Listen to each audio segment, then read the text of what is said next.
إني آمنت بربكم فاسمعون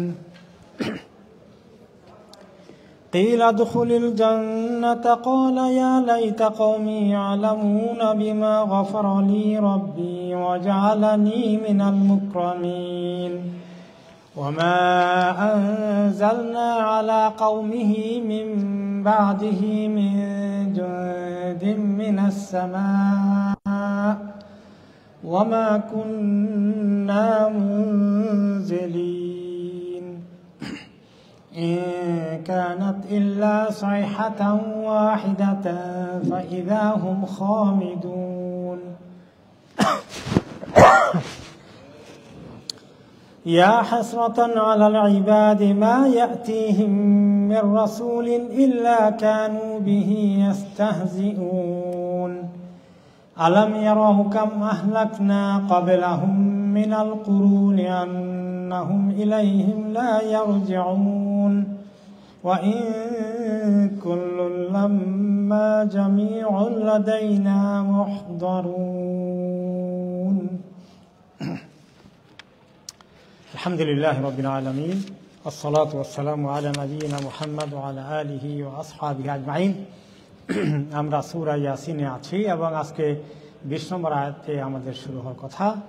এর আগের আয়াতগুলোতে আমরা শুনেছিলাম, অনেকের হয়তো ভুলে গিয়েছেন, রিমাইন্ডার যে 3 জন রাসূল এসেছিলেন একটি কওমের কাছে এবং তারা এসে তাদেরকে দাওয়াত দিলেন, দ্বীনের দিকে, আল্লাহর দিকে ডাকলেন এবং সেই এলাকাটা ছিল আন্তকিয়া এখন বর্তমান তুরস্কে আছে, সিরিয়া তুরস্কের কাছাকাছি, সিরিয়ার বর্ডারের কাছে তুরস্কে।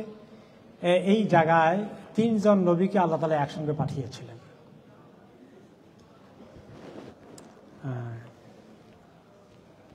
ওকে, রাইট।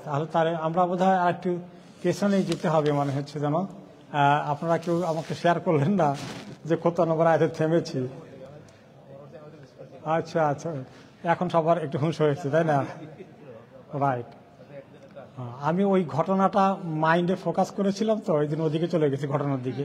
তো ঘটনার আগে তো কিছু পটভূমিকা আছে মনে হয়, তাহলে আমরা লাস্ট সেশনে ছিল 1 থেকে 11 আয়াত, তাই না?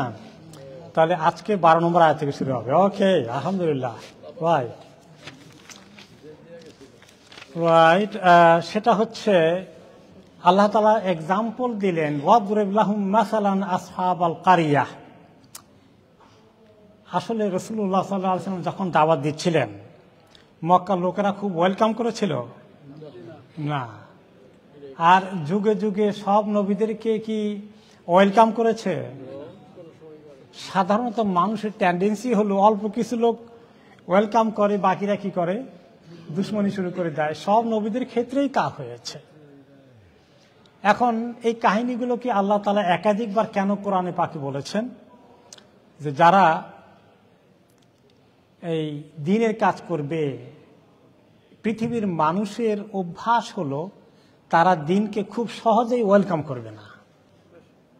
কারণ এই দ্বীনের সঙ্গে, ঈমানের সঙ্গে মানুষের স্বার্থের, দুনিয়ার অনেক কিছুর সমস্যা সৃষ্টি হয়ে যায়। এই জামানায় যারা স্বার্থ নিয়ে চলাফেরা করে তাদের কাছে আপনি দ্বীনের কথা বললে শুনতে রাজি আছে। তাহলে আমরা মনে করি এই জামানার মানুষই বোধহয় বেশি খারাপ। এটাই মানুষের অভ্যাস।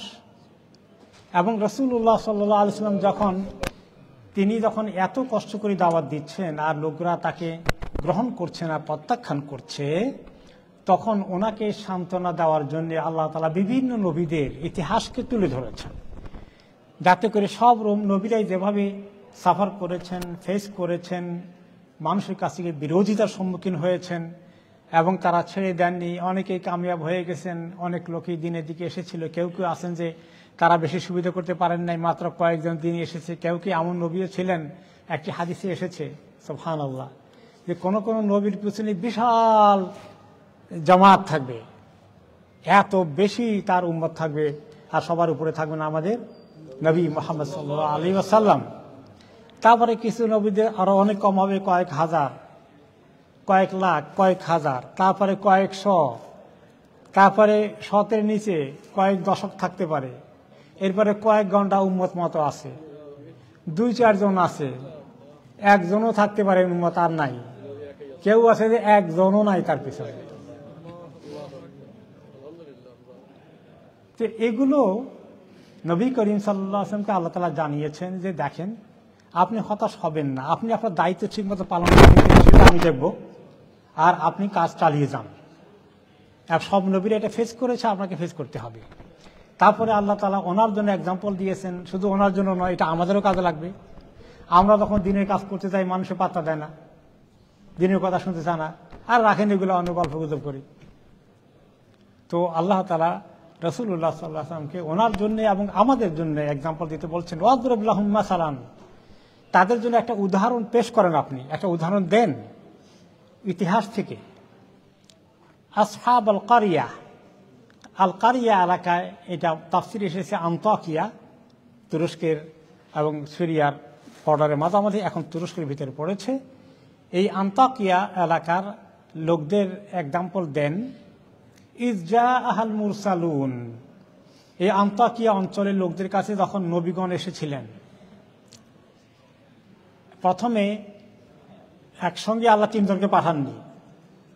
আল্লাহ তাআলা কি করেছেন, ইদ আরসালনা ইলাইহিম ইসনাইনি, প্রথমে দুইজন নবী পাঠালাম একসাথে। এমন দুষ্ট কওম, এক নবীতে কাজ হবে না, দুইজন পাঠিয়েছেন একসঙ্গে আল্লাহ তাআলা। ইদ আরসালনা ইলাইহিম ইসনাইনি, যখন আমি দুইজন পাঠালাম তাদের কাছে নবী, ফাকাযযাবুহুমা, দুইজনকেও তারা মানতে রাজি হলো না। ফাআযযাযনা বিসালিসিন, তাদের শক্তি বাড়িয়ে দিলাম, 3 নম্বরটা পাঠিয়ে দিয়ে 3 নম্বর নবী পাঠালাম, যান আপনি ওখানে। 3 নবী মিলে দাওয়াতি কাজ করছেন। ফাকালু ইন্না ইলাইকুম মুরসালুন, 3 জন এসে বলেন, দেখো আমাদের সবাইকে আল্লাহ তাআলা তোমাদেরকে হেদায়েত করার জন্য 3 জনকে পাঠিয়েছেন, তোমরা শুনো আল্লাহ তাআলার কথা, দিনের দিকে আসো। ক্বালু মা আনতুম ইল্লা বাশারুম মিথলুনা ওয়া মা আনজালার রহমানু মিন শাই, তারা কি বলল, তোমরা তো আমাদের মতে মানুষ, দেখা যায় মানুষ বুঝে নবী হয়, তো আল্লাহ দিন পাঠাবেন তো ফেরেশতা অন্যান্য কিছু পাঠাতে পারেন, তুমি আমাদের মতো খাওয়া চলা করো, তোমার সংসার আছে, ফ্যামিলি আছে, বাচ্চা কাচ্চা হয়, তো এইরকম মানুষ কেমনি আবার নবী হয়। ওমা আনজালার রহমান মিন শাই, রহমান আল্লাহ তাআলা দয়ালু আল্লাহ, দয়ালু আল্লাহকে চিনছে, দয়ালু নাম ব্যবহার করেছে, কিন্তু তিনি তো কিছুই নাজিল করেন বলে আমাদের বিশ্বাস হয় না, তিনি কিছু নাজিল করেননি। ইন আনতুম ইল্লা তাকযিবুন, তোমরা মিথ্যাবাদী ছাড়া আর কিছু না, তোমরা মিথ্যা কোনো একটা পরিকল্পনা করে এসেছ আমাদের কে ধোঁকা দেওয়ার জন্য, আমাদের উপরে মাতবরি করার জন্য, আমাদের ক্ষমতা দখল করার জন্য, তোমাদের কোনো মতলব আছে নিশ্চয়ই। এখন এই কথা শোনার পরে নবীদের কাছে কেমন লাগে?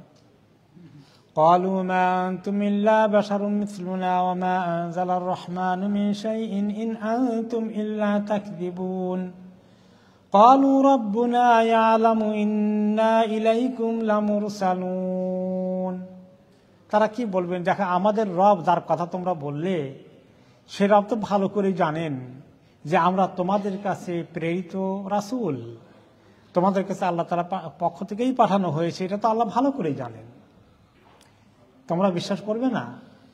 তিনি পাঠিয়েছেন, তার পক্ষ থেকে এসেছে, আমাদের নিজস্ব কোনো আবিষ্কার করা কোনো জিনিস তো নয়। ওয়া মা আলাইনা ইল্লাল বালাগুল মুবিন, তোমরা কবুল করবে কি করবে না তোমাদের ব্যাপার, কিন্তু আমাদেরকে আল্লাহ তাআলা দায়িত্ব দিয়েছেন সুস্পষ্টভাবে, ভেরি ক্লিয়ারলি তোমাদের কাছে আল্লাহর পয়গাম পৌঁছে দেওয়ার জন্যে, আল্লাহ তাআলার পক্ষ থেকে বাণী পৌঁছে দেওয়ার জন্যই, আমরা যেন ভেরি ক্লিয়ারলি পরিষ্কারভাবে তোমাদেরকে বুঝিয়ে বলি, সেই দায়িত্ব দিয়েই আল্লাহ তাআলা আমাদেরকে পাঠিয়েছেন, তোমরা সেটা বিশ্বাস করো, তোমরা সেই দিকে আসো। অনেক কথাবার্তা বলার পরে তারা কোনো রকমেই কবুল করলো না, এবং এটা শুধু ওনাদের ক্ষেত্রে নয়, সব নবীদের ক্ষেত্রেই তা হয়েছে। সেই কথা আল্লাহ তাআলা এই জন্যই এখানে উল্লেখ করেছেন, আমাদের নবী সাল্লাল্লাহু আলাইহি ওয়াসাল্লামকে সান্ত্বনা দেওয়ার জন্য এবং শক্তি যোগানোর জন্য, ধৈর্য না হারানোর জন্য।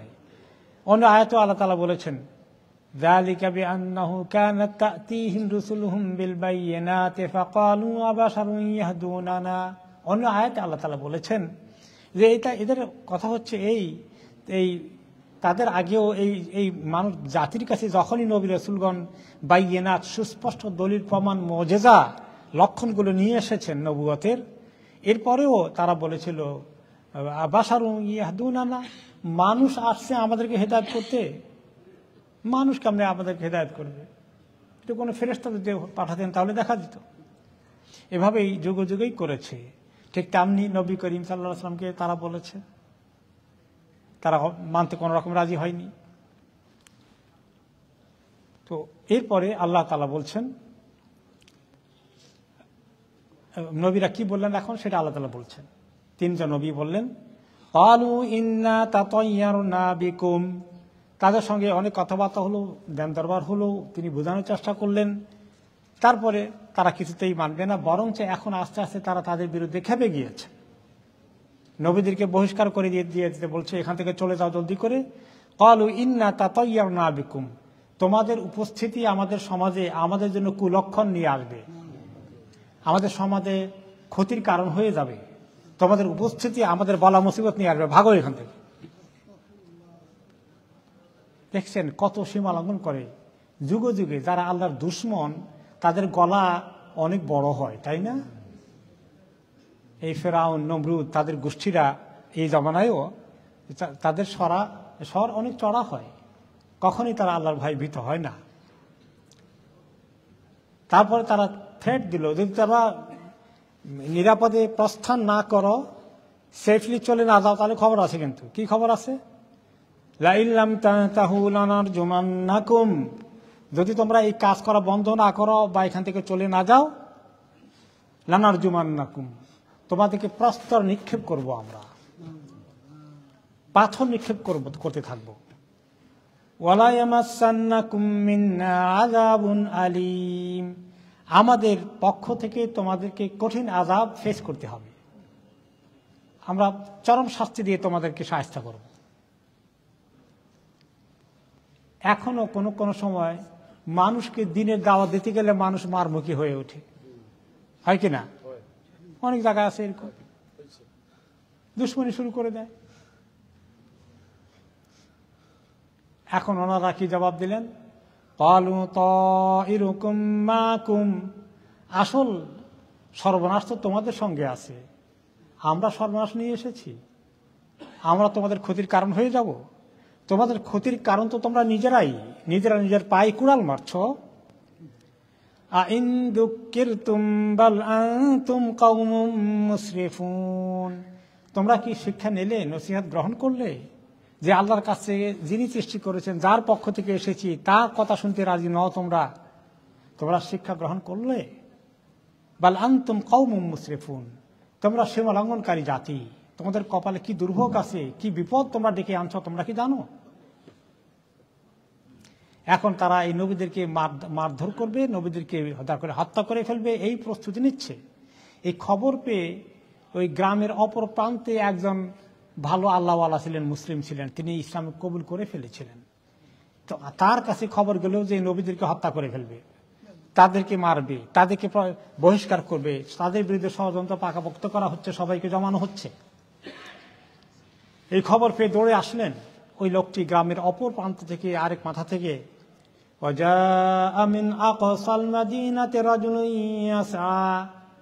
ওই গ্রামের বা শহরের ওই দূরের প্রান্ত থেকে, আরেক কর্নার থেকে একজন লোক দৌড়ে আসলেন এই খবর পেয়ে। ক্বালা ইয়া কওমি ইত্তাবিউল মুরসালিন, তিনি এসে সবাইকে অনুরোধ করে জানালেন, হে আমার জাতির লোকেরা, শোনো শোনো শোনো, তোমরা সবাই এই নবীরা যা বলছেন তা মানো, তা শুনো, তা গ্রহণ করো। ইত্তাবিউ মান লা ইয়াসআলুকুম আজরান ওয়া হুম মুহতাদুন, তাদের কথা শুনো, তাদেরকে অনুসরণ করো, তাদের কথা মানো। তারা তো তোমাদের এর বিনিময়ে কোনো ট্যাক্স চায় না, কোনো পয়সা করে দিয়ে তাদেরকে এর জন্য মাসে হারা দিতে হবে, এরকম কিছু তারা বলছে না। ফি সাবিলিল্লাহ, দিনের কাজ তারা করে যাচ্ছে। আর তারা তো কত হেদায়েত প্রাপ্ত, তারা তো আল্লাহর কাছ থেকে পাওয়া সঠিক পথের উপরে আছে, তোমাদেরকে সঠিক পথের সন্ধান দিতে, সহি রাস্তায় নিয়ে আসছে, তারা জান দিয়ে চেষ্টা করছেন, বুঝাচ্ছেন। তাদের কথা শুনো, কি বলছো তোমরা এগুলো, কেন তাদের সঙ্গে দুশমনী শুরু করেছ? ওয়ামা লিয়া লা আ'বুদুল্লাযী ফাতারানী ওয়া ইলাইহি তুরজাউন। এরপরে তিনি নিজের কথা বললেন যে আমার কি হয়েছে, আমি কেন সে আল্লাহর ইবাদত করব না, সে আল্লাহর কথা মানব না, সে আল্লাহর দ্বীনকে গ্রহণ করব না, যিনি আমাকে সৃষ্টি করেছেন, আমার কোনো অস্তিত্ব কোনোদিন ছিল না। তো নিজের কথা বললেন। তো নিজের কথা দ্বারা কি বোঝালেন? সবাইকে, তোমাদেরকেও, যে আল্লাহ সৃষ্টি করেছেন সে আল্লাহর পক্ষ থেকে মেসেজ এসেছে, সে আল্লাহর পক্ষ থেকে তোমাদের কাছে বাণী এসেছে তার ইবাদত করতে, তোমরা করবে না? তোমরা বলো আমার কি রাইট আছে যে আল্লাহ আমাকে সৃষ্টি করলেন, আমি তার ইবাদত করব না, তার কথা মানব না? নিজের দিকে নিয়ে বললেন তাদেরকে। ওয়া ইলাইহি তুরজাউন। আবার এখন বলছেন তোমরা তো তার কাছে একদিন ফেরত যেতে হবে, মরে গেলে কি হবে? ইন্না লিল্লাহি ওয়া ইন্না ইলাইহি রাজিউন। আমরা সবাই, তোমরা সবাই আল্লাহর কাছে যাবে, তার কাছে ফেরত যাবে। মরে গেলে সব শেষ, মাটি খেয়ে ফেলবে তা নয়, আবার জিন্দা করা হবে, হাসরে সবাই উঠানো হবে এবং হিসাব নেওয়া হবে। এরপরে আবার নিজের দিকে আসছেন সেই লোকটি। আত্তাখিযু মিন দুনিহি আলিহাতান ইউরিদুনির রহমানু বিদুররিন লা তাগনি আন্নী শাফাআতুহুম শাইআ। আমার কি কোনো রাইট আছে, আমি কি এই অন্যায় কাজ করব যে সেই মহান আল্লাহ তাআলা যিনি আমাকে সৃষ্টি করেছেন তাকে বাদ দিয়ে আমি কিছু মাবুদ জোগাড় করব, অন্যান্য কিছু মানে পূজা করার জন্য বিভিন্ন রকমের দেবদেবী আবিষ্কার করব, মূর্তি জোগাড় করব? ইউরিদুনির রহমান বিদুররিন, কি লাভ হবে আমার যদি আমার রহমান আল্লাহ তাআলা যিনি দয়া করে মায়া করে আমাকে সৃষ্টি করেছেন, রিজিক দিচ্ছেন, নিরাপত্তা রেখেছেন, সেই রহমান দয়াময় আল্লাহ যদি বেদররিন আমাকে ক্ষতিগ্রস্ত করতে চান, একসময় নাফরমানি করার কারণে শাস্তি দিতে চান, আমার উপরে বিপদ আপদ গজব নেমে আসে, লা তুগনি আন্নী শাফাআতুহুম শাইআ, এরকম ডজনে ডজনে মাবুদগুলো মূর্তিগুলোর পূজা যদি আমি করি, ইবাদত যদি আমি করি, এরাতে একটু কিছু আমার কোনো উপকার করতে পারবে না। আল্লাহর গজব থেকে তারা একটু আমাকে রক্ষা করতে উদ্যোগ নিতে সক্ষম হবে না। ওয়ালা ইউনকিদুন, কেউই তারা আমাকে উদ্ধার করতে পারবে না আল্লাহর পাকড়াও থেকে, আল্লাহর আযাব থেকে।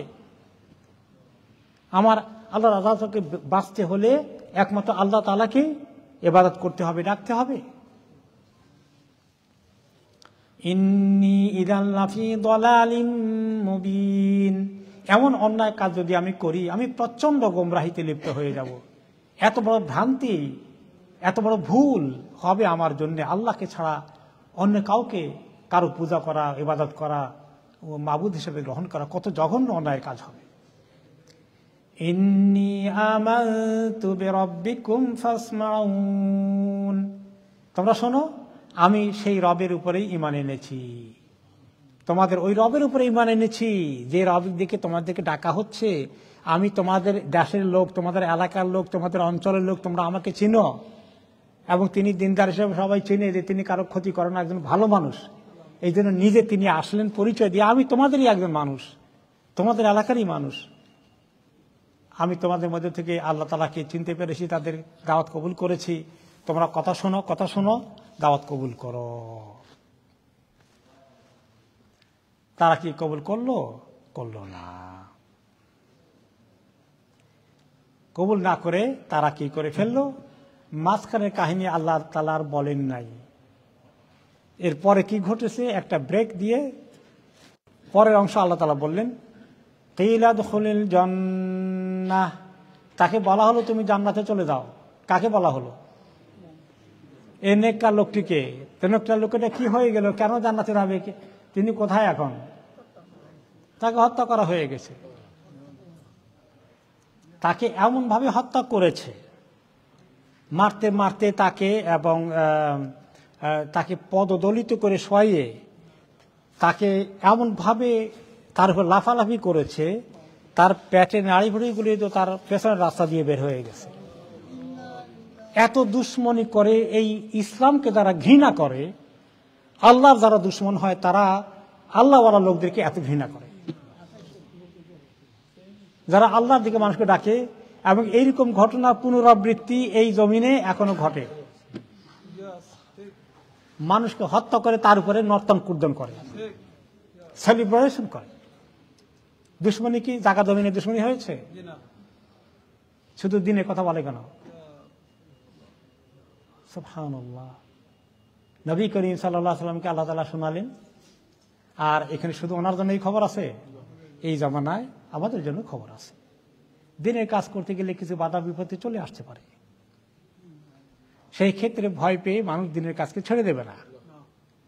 আর যারা এই যদি দিনের কাজ করতে গিয়ে তাদের জীবনকে হরণ করে ফেলে, তাদেরকে হত্যা করা হয়ে যায়, তাদের জীবন ধন্য হয়ে যাবে, তারা শহীদ হয়ে যাবে। এবং তাদের কি পুরস্কার হবে আল্লাহ তাআলা বলেন, তাইলাদখুলিল জান্নাহ। আল্লাহ তাআলা বলেন তার মৃত্যুর পরেই তাকে বলা হলো তুমি জান্নাতে প্রবেশ করো। শহীদদেরকে আল্লাহ তাআলা হিসাবের আগেই জান্নাতে প্রবেশ করিয়ে দেন। জান্নাতের পাখি হিসাবে তারা সবুজ পাখি হয়ে উঠতে থাকে, নুরানি যে আলোর ঝলক আছে ওখানে তারা বসেন, চিমনির মধ্যে উপরে বসেন, রেজেক পেতে থাকেন সেখানে। তারা বাকিরা রেজেক পাবে হিসাবের পরে, শহীদরা তার আগে রেজেক পেতে থাকেন। ওনাকে যখন এই নিয়ামত দেওয়া হলো ইন্তেকালের পরে, শহীদ হওয়ার পরে আল্লাহর কাছে গিয়ে এমন ট্রিটমেন্ট তিনি পেলেন, তিনি খুশিতে আত্মহারা হয়ে গেলেন। আত্মহারা হয়ে তিনি কি বললেন, ক্বালা ইয়া লাইতা কওমি ইয়ালামুনা বিমা গফারা লি রাব্বি ওয়া জাআলানি মিনাল মুকরামিন। তখন তিনি বললেন, হে ওহো, আমার কওম যদি জানতে পারতো, আহারে আমার কওম যদি জানার সুযোগ হতো, বিমা গফারা লি রাব্বি, আল্লাহ যে আমাকে কি পরিমাণ ক্ষমা করে দিয়েছেন সমস্ত গুনাহগুলোকে, ওয়া জাআলানি মিনাল মুকরামিন, আল্লাহ তাআলা আমাকে অতি সম্মানিতদের অন্তর্ভুক্ত করেছেন, যেখানে নবীন, সিদ্দিকিন, শুহাদা থাকবে তাদের কাতারে আমাকে ঢুকিয়ে দিয়েছেন। এই খবর তখন তিনি দেখলেন, দেখার পরে তার মধ্যে আফসোস সৃষ্টি হয়ে গেল। তিনি তার কওমের কথা স্মরণ করলেন, স্মরণ করে কি বললেন, আল্লাহ এত কষ্ট আমাদেরকে দিয়েছে, জালিমদেরকে আপনি গজব নাজিল করেন, এটা বলছিলেন? কি বললেন, আহারে আহারে আমার কওম, তারা যদি জানতে পারতো আমাকে আল্লাহ কি নিয়ামত দিয়েছেন, তারা সবাই তো এই রাস্তায় চলে আসতো। তো এই বিষয়ে সুবহানাল্লাহ, ওনার নাম ছিল হাবিব আন-নাজ্জার।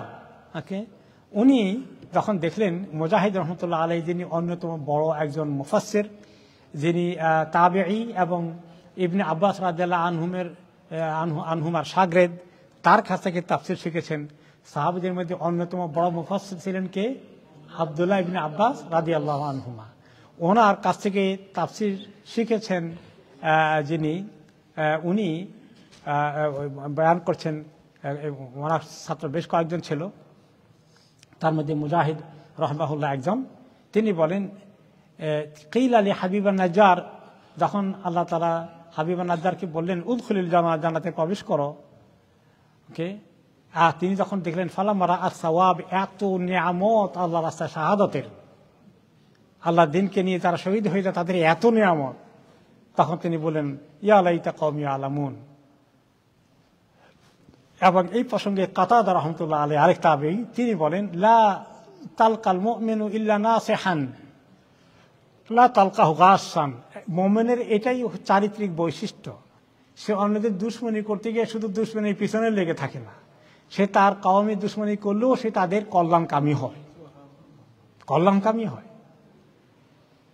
এবং তিনি এই জন্য কথা বললেন, তামান্না আল্লাহি আন ইয়ালামা কওমাহু বিমা আয়ানা মিন কারামাতিল্লাহি ওয়া মা হুজমা আলাইহি। তিনি আফসোস করে বলতেছিলেন, সেই হাবিব আন-নাজ্জার, যে আল্লাহ তাআলা যখন আল্লাহর এত নিয়ামত সম্মান তিনি দর্শন করলেন, নাসাহা কওমাহু ফি হায়াতিহি বিকাউলিহি, তিনি জীবদ্দশায় তাদের প্রতি কল্যাণকামী ছিলেন, মৃত্যুর পরেও তাদের কল্যাণকামী ছিলেন। জীবদ্দশায় কল্যাণকামী কিভাবে হলেন? ইয়া কওম ইত্তাবিউল মুরসালিন, হে লোকেরা নবীদের অনুসরণ করো, ঈমান আনো, তাহলে তোমাদের কল্যাণ হয়ে যাবে। আর অবাদা মামাতিহি, মরার পরেও তাদের কল্যাণ কামনাতেই থাকলেন, বললেন না যে আল্লাহ জালিমদেরকে তুমি এমন শাস্তি দিবা, এরকম কিছু বলেননি। কি বলেছেন? ইয়া লাইতা কওমি ইয়ালামুন। তাহলে সত্যিকার দায়ী ইলাল্লাহ লোকদের জন্য আসলে রহমত হয়ে আসে দুনিয়াতে। তো দায়ী ইলাল্লাহরা অনেক সময় অকওয়ার্ড সিচুয়েশন ফেস করলে যদি খুব রাগান্বিত হয়ে যায়, কওমের বিরুদ্ধে যুদ্ধ ঘোষণা করে দেয়, এটাও খুব ভালো লক্ষণ না। দায়ী ইলাল্লাহদেরকে অনেক সবর ধৈর্যের সাথে মোকাবিলা করতে হবে। অবশ্যই কারো জানের উপরে আক্রমণ এসে গেলে ডিফেন্স, সেলফ ডিফেন্স তো জরুরি, নিজের জান রক্ষা করা ফরজ। কিন্তু তার আগ পর্যন্ত মানুষ কি করবে? তাদের কল্যাণ কামনাই করবে। তারা জাহিল, তারা বুঝে না, তারা মূর্খ। একটা পাগল যদি আপনি তাকে মানে ঠিক মতো সে পড়ে যাচ্ছে, সে আগুনে জ্বলবে, পুড়বে, আপনি তাকে দৌড় দিচ্ছে আগুনের দিকে, আপনি ধরে তাকে কি করছেন? টেনে আনছেন। সে আপনাকে ঘুষি টুসি লাথি লাথি মারতেছে। এখন তার ঘুষি লাথি খেয়ে আপনি তার সঙ্গে এখন ঘুষি লাথি শুরু করে দিবেন? আপনার টার্গেট কি? আর তাকে কিভাবে উদ্ধার করতে পারি আমি? সে তো বুঝে না, সে তো পাগল, সে নিজের ক্ষতি করছে। সত্যিকার দায়ী ইলাল্লাহ কিন্তু এরকম কল্যাণকামী হবে। অন্য নবীরা বলছেন, ইন্নী লাকুম নাসিহুন আমিন, হে জাতি, আমি তোমাদের জন্য একান্ত আপনজন, একান্ত কল্যাণকামী, অত্যন্ত বিশ্বস্ত। তোমাদের কোনো অকল্যাণ আমি চাই না, আমি তোমাদের শুধু কল্যাণ চাই, তোমাদের ভালো চাই, তোমাদের ক্ষতি হোক, তোমাদের ঘরে মুসিবত নাজিল হোক, এগুলো কিচ্ছু চাই না আমি। এই জন্য দায়ী ইলাল্লাহ, সত্যিকার আল্লাহ দিকে যারা মানুষকে ডাকবে, তারা এমন কল্যাণকামী হওয়ার চরিত্র অর্জন করতে হবে। একটুখানি দুশ্মনী করেছে, মেজাজ গরম হয়ে সেখানে আমরা উল্টাপাল্টা কিছু করে ফেলবো, প্রতিশোধ নিয়ে ফেলবো, এটা অতি সহজে যেন এদিকে না যায়, এই শিক্ষাগুলো এখানে আছে। এবং এই ঘটনা হয়েছিল, কাছাকাছি একটা ঘটনা তাফসিরে এসেছে। কাব ইবনে আল আহবার রাদিয়াল্লাহু তাআলা আনহু একে যখন, উনি তো ছিলেন ইহুদিদের বড় একজন আলেম, ইয়ামানের বাসিন্দা, কিন্তু পরে তিনি ইসলাম কবুল করে হিজরত করে মদিনায় চলে এসেছেন। তো পরবর্তী পর্যায়ে আসছিলেন। তো ওনাকে যখন বলা হলো যে মুসাইলামা আল কাযযাব যে ছিল, সেখানে হাবিব ইবনে যায়েদ নামে একজন লোককে, যিনি ছিলেন মুসলিম, তার বিরুদ্ধে মুসাইলামা আল কাযযাবের কথা মনে আছে, সিরাতে পড়েছেন, মিথ্যা নবী দাবিদার ছিল। ইয়ামামা অঞ্চলে ইয়ার থেকে, আপনার মদিনা থেকে উত্তর দিকে, বর্তমান রিয়াদ অঞ্চলের ওই আশেপাশে, এটাকে ইয়ামামা অঞ্চল বলা হয়। সেই অঞ্চলে নবী করিম সাল্লাল্লাহু আলাইহি ওয়াসাল্লামের ইন্তেকালের সাথে সাথেই একটি মিথ্যা নবী, ভণ্ড নবীর আবিষ্কার হলো। তার নাম ছিল মুসাইলামা আল কাযযাব। মুসাইলামা তার নাম, আর কাযযাব হলো মিথ্যাবাদী। তার নামের সঙ্গে এখন কিয়ামত পর্যন্ত সবাই তাকে বলে মুসাইলামা আল কাযযাব, মুসাইলামা আল কাযযাব। তো এই মুসাইলামা আল কাযযাবের সঙ্গে যখন লড়াই হচ্ছিল, বা সেখানে যখন সেই মিথ্যা নবী দাবিদার হলো, কিছু লোক তাকে অনুসরণ করলো, কিন্তু সেখানেও কিছু লোক ছিল যারা সত্যিকার অর্থে তার এই ভণ্ড নবীর ফাঁদে পা দেয়নি। আর বেশ কিছু লোক তখন, এই মুসলিমরা অনেকেই মুসাইলামা কাযযাবের দলে যোগ দিয়েছিল, মানে আছে তো। তো সেখানে হাবিব ইবনে যায়েদ নামে একজন লোক ছিলেন, মুসলিম ছিলেন, তিনি মুসাইলামার দলে যায় নাই। মুসাইলামা তাকে ধরে এনেছে, ধরে এনে যে তাকে খবর দেওয়া হয়েছে অমুকে আপনাকে নবী মানে না, মিথ্যা ভণ্ড নবীর উম্মতেরা তাকে ধরে আনছে। এসে বলে যে এই যে হাবিব ইবনে যায়েদ আপনাকে নবী মানে না। তো মুসাইলামা তাকে ইন্টারোগেশন করে, বলে যে আতাশহাদু আন্না মুহাম্মাদান রাসূলুল্লাহ, তাকে বলে যে তুমি কি এখনো বিশ্বাস করো যে মুহাম্মদ আল্লাহর রাসূল? ফায়াকুলু নাম, বলে যে হ্যাঁ আমি বিশ্বাস করি। সুম্মা ইয়াকুল আতাশহাদু আন্নী রাসূলুল্লাহ, আর তুমি এটা বিশ্বাস করো যে আমি আল্লাহর রাসূল, এটা বিশ্বাস করো? ফায়াকুলু লা আসমা, উনি বলেন আমি এগুলো কিছু শুনি টুনি না, এগুলো আমি কিছু শুনতেছি না। ফায়াকুল মুসাইলামা লানাতুল্লাহ আতাসমাউ হাযা ওয়া লা তাসমাউ যাক, আমার আগের বাক্যটা তুমি ঠিকই শুনো, পরের বাক্যটা শুনো না, ঘটনা কি? ফায়াকুল নাম, সে বলে হ্যাঁ এটাই। তখন তাকে সে কি করলো? টুকরা টুকরা করে কাটলো, পিস পিস করে কাটলো। আর যতবার কাটে বলে এখনো বল আমাকে বিশ্বাস করিস কিনা, তাহলে নবী হিসাবে, তাহলে এখন আর কাটবো না। তিনি তখনও তাকে বিশ্বাস করেনি, তার প্রতি ঈমান আনেনি, ঈমানে অটল ছিলেন, এবং তার হাতে টুকরা টুকরা হতে হতে এক পর্যায়ে ইন্তেকাল করে ফেলেন, শহীদ হয়ে গেলেন। তো এই ঘটনা শুনলেন আপনার ইয়ামান থেকে আসা, কি নাম বললাম, ইয়েমান থেকে যিনি এসেছিলেন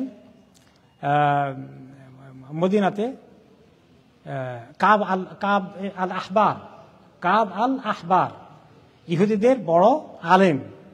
এই কাব যখন নবী করিম সাল্লাল্লাহু আলাইহি ওয়াসাল্লাম ইন্তিকালের পরে, ইয়ামামার যুদ্ধ হওয়ার পরে, তিনি যখন এর আগে ইসলাম কবুল করেছেন, পরে মদিনায় আসছেন, এসে যখন শুনলেন যে লোকটাকে এইভাবে হত্যা করা হয়েছে মুসাইলামা কাযযাবের হাতে, ওই খবরটা মদিনায় পৌঁছলো এবং ওই লোকটার নাম হলো হাবিব।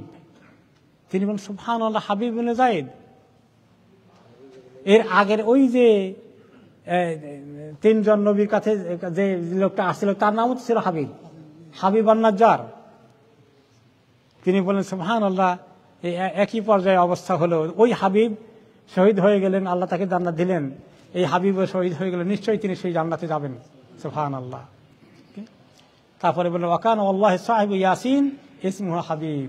ইয়াসিনের মধ্যে যে হাবিবের কথা আছে, যে লোকের কথা আছে, হ্যাঁ, ওই সূরা ইয়াসিনে, সেই লোকটিও ছিলেন হাবিব। তো এইভাবে আল্লাহ রাব্বুল আলামিন তখন ওনাকে জান্নাতের মধ্যে নিয়ে পৌঁছে দিলেন তাদের হাতে নিহত হওয়ার পরে, হাবিব আন-নাজ্জার। তারপরে আল্লাহ তাআলা এবারে পরের আয়াতে বলছেন সূরা ইয়াসিনে, ওয়ামা আনজালনা আলা কওমিহি মিন বাদিহি মিন জুনদিন মিনাস সামাই ওয়ামা কুন্না মুনজিলিন।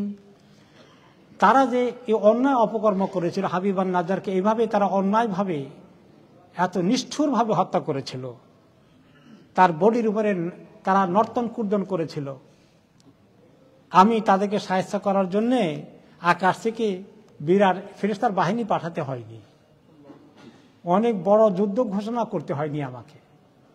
এই দুশমনকে ক্ষতিগ্রস্ত করতে, তাদেরকে শাস্তি দিতে আমাকে এত মহাযুদ্ধ ঘোষণা করতে হয়নি, অতি সামান্য কাজ করতে হয়েছে। সেটা কি? সেটা হলো যে আল্লাহ তাআলা তাদের কাছে পাঠিয়েছেন কি? এই পরের আয়াত আল্লাহ তাআলা বলেন যে আমাকে কোনো আকাশ থেকে বাহিনী পাঠাতে হয়নি। ওকে, যে ওমা আনজালনা আলা কওমিহি মিন বাদিহি মিন জুনদিন মিনাস সামা, আসমান থেকে কোনো সৈন্য বাহিনী পাঠাইনি, ফেরেশতাদের কোনো দল পাঠাইনি। ওমা কুন্না মুনজিলিন, আমি কোনো কিছুই এরকম কোনো একজন লোককে একটি সৈন্যও পাঠাইনি তাদেরকে সাহায্য করতে। কি হয়েছিল? কানাত ইল্লা সাইহাতান ওয়াহিদা ফাইদা হুম খামিদুন, একটি বিকট আওয়াজ, চিৎকার এসেছিল। এই এত বড় এই আওয়াজ, এই চিৎকার, একটা হুঙ্কার তাদেরকে সবগুলোকে নিভিয়ে দিয়েছে। খামিদুন, নিভিয়ে দিয়েছে। নিভিয়ে দেওয়া হয়, বাতি নিভিয়ে দেওয়া হয়, তাই না, ফু দিয়ে। তো বাতি নিভিয়ে দিলে বাতি আর থাকে, সব শেষ হয়ে যায়, আগুন শেষ। তাই এরকম করে তারা সব ঠান্ডা হয়ে গেল। একটি চিৎকার মাত্র ছিল, বিকট চিৎকার, সবাই কানে তালা লাগিয়ে ফিট হয়ে সবগুলো মরে গেল।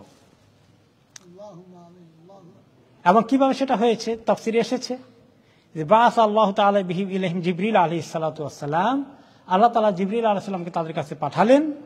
ফাআখাযা বিআদাদাতাই বাবিল বালাদিহিম, তাদের গেটে প্রবেশ করার জন্য, আগের জামানায় গেটে প্রবেশ করতে তো ফটক থাকতো, এইবার শহরের ভিতরে প্রবেশ করতে হলো, তাই না? বড় বড় শহরের ভিতরে বাইরে কি ছিল? প্রাচীর ছিল, তারপরে অনেক বড় ফটক থাকতো। যে তিনি ওই ফটক ওখানে গিয়ে জিবরিল আলাইহিস সালাম তাদের ফটকের দুই পিলার ধরে কি করলেন? তিনি সাহা বিহিম সাইহাতান ওয়াহিদা, একটি চিৎকার দিলেন, গগন বিদারী আওয়াজ দিলেন। সে আওয়াজে ফাইদা হুম খামিদুন আন আখিরিহিম, তাদের একদম সর্বশ্রেষ্ঠ পর্যন্ত সবগুলো মুহূর্তের মধ্যে শেষ হয়ে গেল। তাদের সবার প্রাণের বাতি চিরতরে নিভে গেল। তো এই কওম যেগুলো কথা বলে, এখন আল্লাহ তাআলা ইতিহাস বললেন, বলে আসল তো শুধু ইতিহাস বলাই উদ্দেশ্য নয়, ইতিহাস থেকে শিক্ষা নেওয়া উদ্দেশ্য। এখন আল্লাহ শিক্ষার কথা বলছেন, ওনার জমানায় নবী করিম সাল্লাল্লাহু আলাইহি ওয়াসাল্লামকে শিক্ষা দিতে চাচ্ছেন, এবং যারা তার নাফরমানি করে তাদেরকে শিক্ষা দিচ্ছেন, এবং যারা রাসূলুল্লাহ সাল্লাল্লাহু আলাইহি ওয়াসাল্লামের সঙ্গে ঈমান কবুল করে অকওয়ার্ড সিচুয়েশন ফেস করছেন তাদের জন্য শিক্ষা রয়েছে। যুগে যুগে যারা এই দিনের কাজ করবে তাদের জন্য শিক্ষা রয়েছে। ইয়া হাসরাতান আলাল ইবাদ, হায় আফসোস, কত আফসোস হয় আমার বান্দাদের প্রতি। মা ইয়াতিহিম মির রাসূলিন ইল্লা কানু বিহি ইস্তাহজিউন, যখনই তাদের কাছে কোনো নবী রাসূল আসে তখনই তারা তাদেরকে নিয়ে উপহাস শুরু করে দেয়। খুব কমই হয়েছে নবী রাসূলরা আসছে আর সবাই এত খুশি হয়েছে, দাওয়াত দিয়ে খাওয়াইছে বেশি করে, আর সঙ্গে সঙ্গে কবুল করে ফেলেছে। কোনো কোনো সময় হয় অল্প কিছু, কিন্তু মেজরিটি কি করে? বিরোধিতা করে, দুশ্মনী করে। এটাই চিরাচরিত নিয়ম যুগে যুগে, সমস্ত নবীদের যুগে। আল্লাহ তাআলা নবী করিম সাল্লাল্লাহু আলাইহি সাল্লামকে ওই কথার দিকে ইঙ্গিত করে সান্ত্বনা দিচ্ছেন, দেখেন যুগে যুগে হয়েছে আপনাকে কঠিন পরিস্থিতি মোকাবিলা করতে হবে, আল্লাহর দুশ্মনগুলো আপনাকে এত আরামে ছেড়ে দেবে না। আজকেও যারা দিনের কাজ করে শুধু দাওয়াত দিয়ে খাওয়াবে না, আপনাদের বিরুদ্ধে চড়াও হয়ে যেতে পারে, মুসিবত নাজিল হয়ে যেতে পারে। আলাম ইয়ারাউ কামা আহলাকনা ক্বাবলাহুম মিনাল কুরুনি আন্নাহুম ইলাইহিম লা ইয়ারজিউন, তারা কি দেখেন না আল্লাহর দুশমনগুলো যারা এখনো দুশমনী করে, হে নবী মুহাম্মদ আপনার সঙ্গে দুশমনী করে, তারা কি দেখে না তাদের আশেপাশে হালাক করা অনেকগুলো জায়গা আছে? কওমে আদ, কওমে সামুদ, কওমে সালেহ, কওমে লূত, বনি ইসরাইলের কাহিনী, ফিরআউনের কাহিনী, এই সব কিছু আরব দেশের লোকেরা খুব দূরে নয় তাদের কাছ থেকে। এগুলো তাদের এই জমানায় জানা ছিল, এক জেনারেশন থেকে আরেক জেনারেশন এই সমস্ত কাহিনী জানতো। তারা কি দেখে না? কামা আহলাকনা ক্বাবলাহুম মিনাল কুরুন, আমি তাদের আগে কত জেনারেশনকে যুগে যুগে কিভাবে হালাক করেছি যখনই সে মানাগন করেছে, আল্লাহর দ্বীনের দুশমনী করেছে। আন্নাহুম ইলাইহিম লা ইয়ারজিউন, এই দুশমনগুলো চিরতরে শেষ হয়ে গেছে, কোনোদিন তাদের এই লম্পজম্প করতে আর দুনিয়াতে আসবে না, চিরতরে শেষ হয়ে গেছে। তাদের হালাক হওয়ার শিক্ষা থেকে, হালাক হওয়া থেকে তারা শিক্ষা নেবে না। ওয়া ইন কুল্লুন লাম্মা জামিউল লাদাইনা মুহদারুন, আর তারা কি জানে না সবাই তারা একদিন আমার কাছে জমায়েত হবে। এই যে হালাক হয়ে গেছে, শেষ হয়ে গেছে, ফিরআউন ডুবে গেছে পানির মধ্যে, এখানে শেষ নাকি? ওই শাস্তি কি বড় শাস্তি হয়েছে? ওটা তো কিচ্ছু না, হাবুডুবু খেয়ে মরেছে। আসল শাস্তি কোথায় হবে? জাহান্নামে, নাউযুবিল্লাহ, আল্লাহুম্মা ইন্না নাউযু বিকা মিনান নার। কি কঠিন শাস্তি হবে সেখানে, সেই দিন তাদের আসছে। আমার কাছে হাজির হওয়া লাগবে। যত বড় জালিম দিনের দুশমনী করে, আল্লাহর দিনওয়ালা লোকগুলোর উপর অত্যাচার করে, দায়ীদেরকে তারা যারা আঘাত করে, তাদের জন্য কি আসছে তারা দেখুক, তারা অপেক্ষা করুক, তাদের জন্য মানে কি আসবে। وآيةٌ لهم الأرض الميتة أحييناها وأخرجنا منها حبا فمنه يأكلون। আল্লাহ তাআলা এর পৃথিবীর মানুষকে বলে, তারা এত সীমালঙ্ঘন করে, আমি সৃষ্টিকর্তার পক্ষ থেকে নবী রাসূল পাঠিয়েছি, শুনবে না, আমার দিকে আসবে না। আমি যে তাদের আল্লাহ, তাদের সৃষ্টিকর্তা, আমার যে কি ক্ষমতা, কুদরত, এইগুলো তারা দেখে না কিছু। ওয়া আয়াতুল লাহুমুল আরদ আল আরদুল মাইতাহ, তাদের জন্য একটি সুস্পষ্ট নমুনা আছে, চিহ্ন আছে, নিশানা আছে। মৃত জমিন, বৈশাখ মাসে, চৈত্র মাসে জমিন একদম মরা, শুকনো হয়ে থাকে, কোনো ঘাসের চিহ্ন নাই, ঘাসগুলো মরে গেছে, তাই না? হাল চাষ করলে একেবারেই একটা কিছু সেখানে নাই, শুধু মাটি আর মাটি, শুকনা। এরপরে আমি কি করি এটাকে? আহইয়াইনাহা, এই মরা জমিনকে আমি চিন্তা করি। কেমনি চিন্তা করেন? হ্যাঁ, এক পশলা বৃষ্টি হয়ে গেলেই জমিন জিন্দা হওয়া শুরু হয়ে যায়। তারপরে জিন্দা হয়ে জমিন কি করে? ও আখরাজনা মিনহা হাব্বা, সেখান থেকে এইভাবে আমি তাদের জন্য শস্য, বীজ, ফসল উৎপন্ন করি। তাদের জন্য ডাল, গম, ডাল ইত্যাদি তৈরি হচ্ছে, বিভিন্ন রকম ফসলাদি আসছে, বিভিন্ন রকম বীজ আসছে।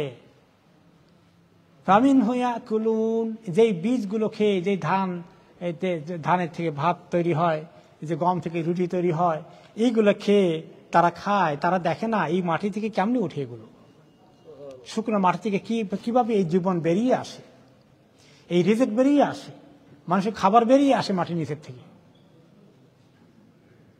আপনি এখন তো উপরে যখন কোনো ফসল নাই, মাটি, আর আপনাদের একটু আপনি ফসল হওয়ার জন্য বীজ রোপণ করলেন, এরপরে এই নিচের থেকে এত নিয়ামত বেরিয়ে আসছে, নিচের থেকে বেরিয়ে আসছে। সুবহানাল্লাহ। মানুষ যখন ফ্যাক্টরিতে কিছু বানায়, দেখা যেত মানুষ বানাচ্ছিল, তাই না? মেশিন চলতেছে, কর্মচারী কাজ করতেছে। তা আপনি কৃষক জমিনে ধান ফেলে চলে আসছে, গম ফেলে চলে আসছে, ওই ফ্যাক্টরি চলতেছে না, ধান আর প্রোডাকশন আসছে বড় হচ্ছে, এক পর্যায়ে সবুজ থেকে হতে হতে তার রাইট সময় তার ফসল ম্যাচিউরড হয়ে গেছে, আর সেখান থেকে তারা ফসলকে জোগাড় করে এনে সেখান থেকে তারা পেট ভরে খাওয়া দাওয়া করছে, ভাত খাচ্ছে, রুটি খাচ্ছে। ফামিন হুইয়া কুলুন, এই রিজিক থেকে তারা খাওয়া দাওয়া করছে। কে এই রিজিকের সাপ্লাই দিল? আল্লাহ তাআলা। তারা ওগুলা তো আল্লাহ রিজিক দিয়েছেন, বলে রিজিক আল্লাহকে আপনি দিল, আমি এত কত কষ্ট করে হাল চাষ করলাম, হ্যাঁ, আমি এগুলাকে এই যত্ন নিলাম, তবে না হলো। সেখানে আল্লাহ কত ফেরেশতা লাগিয়ে রেখেছেন। এই ধান থেকে চারা বের হইলো কেমনে? চারা বের হওয়ার জন্য তুমি কি করেছিলে? তুমি তো ওখানে রোপণ করে এসেছ। সেখানে এটা চারাটাকে যদি গুঁড়া করো তাহলে ওখানে কোনো গাছ টাছ কিছু দেখা যাবে? কে এইগুলো তৈরি করলো? কি ফ্যাক্টরি সেখানে মাটির নিচে আছে? তার পিছনে কত কর্মচারী, কত ফেরেশতা আল্লাহ নিয়োজিত করে দিয়েছেন। وجعلنا فيها جنات من نخيل وعنب وفجرنا فيها من العيون। এই জমিনের মধ্যে তাদের খাবার, চলাফেরা এবং পান করার কত নিয়ামত রয়েছে, কত ফল ফলাদি। وجعلنا فيها جنات, বাগানের পরে বাগান তাদের জন্য এখানে আমি তৈরি করে দেই। মিন নাখিলিন, খেজুর গাছের বাগান, ও আনাবিন, আঙ্গুরের বাগান, ও ফাজ্জারনা ফিহা মিনাল উয়ুন, বাগানের মাঝখান দিয়ে প্রবাহিত হয়ে যাচ্ছে ঝর্ণা ধারা। এগুলো চতুর্পাশে তারা বাগান করে আর পানি সিঞ্চন করে, কিভাবে তারা ফসল তৈরি করছে, বাগান তৈরি করছে, এগুলো তারা চিন্তা করে না। এগুলো তৈরি করে তো আমি খাই না, আমার ফেরেশতারাও খায় না। কে খায়? এই মানুষগুলোই খায়। লিয়াকুলু মিন সামারে, এই তাদের ফল ফসলাদির খাবার দাবার তারাই খায়। ওমা আমিলাতু আইদিহিম আফালা ইয়াশকুরুন, তাহলে তাদের হাত দিয়ে এইগুলো তারা করে, তারা ব্যবহৃত হয় তাদের হাতে, কিন্তু আসল সৃষ্টিকর্তা তো তারা নয়। এগুলো তো হবে আল্লাহ তাআলা। তারা ব্যবহৃত হচ্ছে, এই সিস্টেমে তারা করে আসে, কিন্তু সিস্টেমটার সৃষ্টিকর্তাকে আল্লাহ তাআলা। আফালা ইয়াশকুরুন, এই মানুষগুলো কি শুকর আদায় করবে না? আল্লাহর দিকে আসবে না? আল্লাহকে মানবে না? নবীর পথে চলবে না? দিনের কথা শুনবে না? সুবহানাল্লাযী খালাকাল আযওয়াজা কুল্লাহা মিম্মা তুনবিতুল আরদ, সে আল্লাহ কত পবিত্র, যিনি জমিন থেকে যেগুলো পয়দা হয় এগুলাকে তিনি জোড়ায় জোড়ায় তৈরি করেন। অনেক ফসলের মধ্যেই নর মাদা আছে, ওইটা যদি না হয় তাহলে কিন্তু হবে না। এই যে এখানে লাউ গাছ লাগান, লাউ গাছে লাউ ধরে না সহজে, কি করতে হয় এখানে? এটাকে কি বলে? রেণু পরাগের পরাগ লাগাইতে হয়। এই সিস্টেম আছে একটা। তো এগুলো কি আল্লাহ তাআলা বলেন যে তিনি এগুলাকে ব্যবহার করেন জোড়ায় জোড়ায়। তার মানে এইখানেও মানুষ সৃষ্টি হয়, প্রাণী সৃষ্টি হয় জোড়ায় জোড়ায়। জোড়া ছাড়া মানুষ প্রাণী সৃষ্টি হবে? হবে না। এখানে নারী পুরুষের একটা সংমিশ্রণ আছে, কন্ট্রিবিউশন আছে, প্রাণী জগতে আছে, পশু জগতে আছে, এমন এই সিস্টেমটা উদ্ভিদ জগতেও আছে। সেটা আমরা দেখি না প্রাণী জগতের মতো। হ্যাঁ, সবকিছুই আজওয়াজা, দাম্পত্য, সবকিছুই পুরুষ নর মাদা এভাবে সৃষ্টি করা হয়েছে। মিম্মা তুনবিতুল আরদু ওয়া মিন আনফুসিহিম, জমিন থেকে যা আসে, এবং তাদের মধ্যেও এটা আছে। তাদের স্বামী স্ত্রী পিতা মাতা ছিল, এইভাবে তারা আসছে। অমিম্মা লা ইয়ালামুন, এইভাবে আল্লাহ তাআলা জোড়া জোড়ায় কত সৃষ্টি করেছেন, আরো কি সৃষ্টি করেছেন, এগুলো তারা কি দেখে না? তারা কি চিন্তা করে না? তারা কি বোঝে না যে কোন পর্যায়ে আল্লাহ তাআলা তাদেরকে এই পৃথিবীতে এনেছেন, এবং তারা এখন শক্তি জোগাড় হয়ে এই মানুষ একটা নাপাক পানি দিয়ে তৈরি হয়েছে, তারপরে তার গায়ে এত শক্তি, এত সাহস, এত আল্লাহর দুশমনি করার স্পর্ধা রাখে, ক্ষমতা রাখে, এত আল্লাহর সঙ্গে বিদ্রোহ করে, এত দুশমনি করে। আল্লাহ তাআলা আরো কাহিনী বলছেন, আরো আল্লাহ তাআলা এক্সাম্পল দিচ্ছেন কত বড় বড় সৃষ্টিগুলোর, যে তুমি মানুষের সৃষ্টি তোমার সাইজ করবে, তুমি নাফরমানি করো, বড় সাইজের কিছু সৃষ্টি দেখো আমার। ওয়া আয়াতুল লাহুমুল লাইলু নাসলাখু মিনহুন নাহার ফাইযা হুম মুযলিমুন, তাদের জন্য শিক্ষার বিষয় আরো আছে, যে তাদের যে রাতটা আছে, এই রাতটা আমি সেখান থেকে বের করে নিয়ে আসি, রাতের থেকে দিনকে, দিনকে নিয়ে আসি, রাতকে নিয়ে আসি দিন থেকে। ফাইযা হুম মুযলিমুন, তখন তাদের জীবনে অন্ধকার চলে আসে, আর তাদের ঘুমাইতে কত আরাম হবে। আর দিনের বেলা আবার আমি সেই লাইট দিয়ে দেই, তাদের কাজ করতে সুবিধা হবে। আর এই সূর্যটা এত বড় একটা লাইট সারা জমিনের জন্য, সারা সৃষ্টির জন্য, আর সেটাকে সে সূর্য আল্লাহর কথা শুনে তাজরিলি মুস্তাকরিল্লাহ, তাকে যেভাবে আল্লাহ কক্ষপথ নির্ধারণ করে দিয়েছেন, ডাইরেকশন দিয়েছেন, তার বাইরে সে একদিনও উঠানামা করবে, একটুও বেশ কম করবে না। যালিকা তাকদীরুল আজিজিল আলিম, এবং এটা কিভাবে নিপুণ ভাবে আল্লাহ তাআলা তাকে কক্ষপথ নির্ধারণ করে দিয়েছেন। এই নির্ধারণ করার কাজটা এত সায়েন্টিফিক, এটা এত মানে সিস্টেমটা এত পরিপূর্ণ, এত কমপ্লিট, এত পারফেক্ট। যালিকা তাকদীরুল আজিজিল আলিম, মহাশক্তিশালী মহাজ্ঞানী আল্লাহর পক্ষ থেকে ঠিক করে দেওয়া এই প্রোগ্রাম, এই প্রোগ্রামকে সূর্য মেনটেন করে। আপনি কম্পিউটার প্রোগ্রাম ঠিক করে দেন, অটোমেটিক্যালি এটা চলে আসতে থাকে, তাই না? এই বারনামেজ প্রোগ্রাম আছে না, এই তাকদীর মহাজ্ঞানী আল্লাহর কাছ থেকে পাওয়া, মহাশক্তির অধিকারী কাছের সে আল্লাহর এই হুকুমকে সূর্য ঠিক মতো মেনটেন করে, আর চন্দ্রটাও করে। ওয়াল কামারা কাদ্দারনাহু মানাজিল, চন্দ্রকে আমি আবার আরেকটি রুটিন দিয়েছি, আরেকটি ফর্মুলা দিয়েছি, তার জন্য নির্দিষ্ট করে দিয়েছি মানাজিল, মঞ্জিল মঞ্জিল মঞ্জিল করে। আস্তে আস্তে জন্ম হয়, আস্তে আস্তে বাড়তে বাড়তে বাড়তে বাড়তে পূর্ণিমা হয়, তারপরে আবার আস্তে আস্তে কমতে থাকে, আবার আস্তে আস্তে অমাবস্যা হয়ে নাই হয়ে যায়। তার প্রোগ্রাম রুটিন, এই হলো তার রুটিন। চন্দ্রের রুটিন একরকম, সূর্যের রুটিন আরেক রকম। হাত্তা যাকাল উরজুনিল কাদিম, আর এই চন্দ্রটা হতে হতে এত অস্পষ্ট হয়ে এত চিকন হয়ে যায়, এই খেজুর পাতা যখন ইয়েটা হয়ে যায়, আপনার পাতা যখন ঝরে যায়, ইয়েটা ডান্ডাটা চিকন হয়ে এরকম বাঁকা হয়ে যায়, এরকম তার চেয়েও আরো ছোট হয়ে অনেক দূরে তাকে দেখা যায়। যে এত বড় চাঁদ, পূর্ণিমা চাঁদ কমতে কমতে কত ছোট হয়ে যায়। তো এই প্রোগ্রাম ঠিক মতো সেও মেনটেন করতে হবে তাকে। লাশামসিয়াম বাগিলাহা আন তুদরিকাল কমার ওয়ালাল লাইলু সাবিকুন নাহার ওয়া কুল্লুন ফি ফালাকি ইয়াসবাহুন, কখনোই সূর্য তার জন্য অ্যাপ্রোপ্রিয়েট নয়, কখনোই সেই কাজ করবে না, তার জন্য ঠিক হবে না যে সে চন্দ্রের ওখানে গিয়ে মাতবরি করবে। চন্দ্রের রুটিন চন্দ্রে চলবে, সূর্য সেখানে গিয়ে হস্তক্ষেপ করতে পারবে না।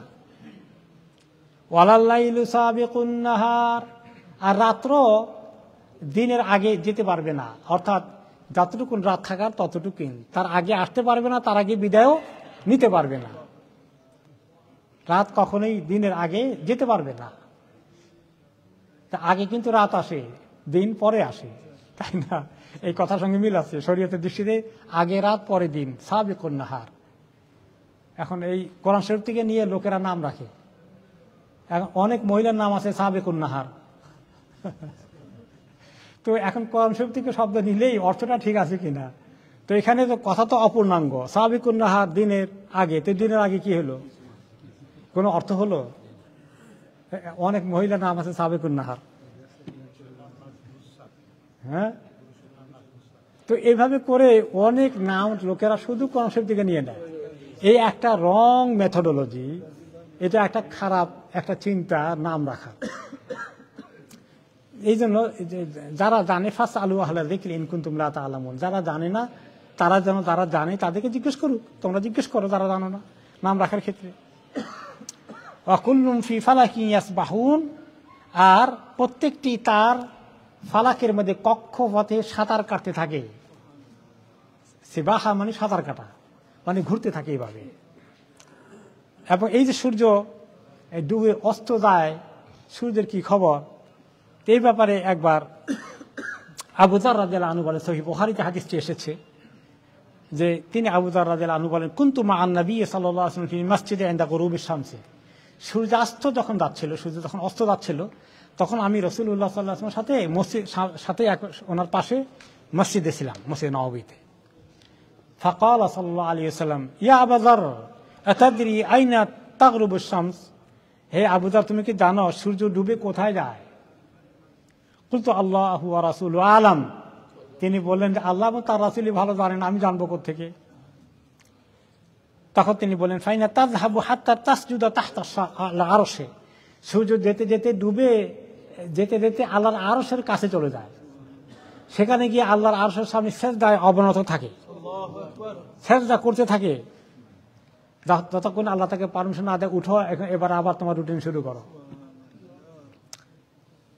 আর তারপরে তিনি এই রাসূলুল্লাহ সাল্লাল্লাহু আলাইহি ওয়াসাল্লাম এই কোরআনকে কোট করলেন, ফাযালিকা কাওলুহু তাআলা ওয়াশ-শামসু তাজরি লিমুস্তাকাররিন লাহা, সূর্য ঘুরতে থাকে কক্ষপথে যেটা তার জন্য ঠিক করে দেওয়া হয়েছে। যালিকা তাকদীরুল আজিজুল আলিম, এটি হচ্ছে মহান শক্তিশালী জ্ঞানী মহাজ্ঞানী আল্লাহর পক্ষ থেকে প্রোগ্রাম তৈরি করে দেওয়া প্রোগ্রাম।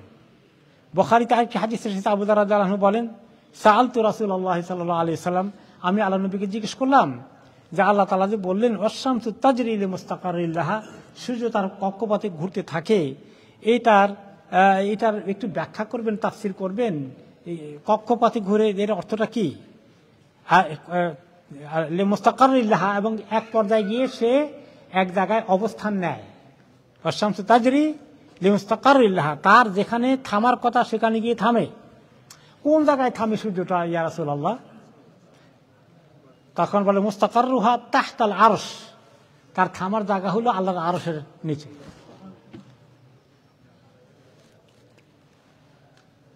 তারপরে আরেকটি হাদিসে এই কথাটা অন্যভাবে এসেছে, ফাইনাহা তাযহাবু হাত্তা তাসজুদা বাইনা ইয়াদাই রাব্বিহা আযজা ওয়া জাল, একদম আল্লাহর সামনে গিয়ে মাথা নত করে এই সূর্য সেজদা করে।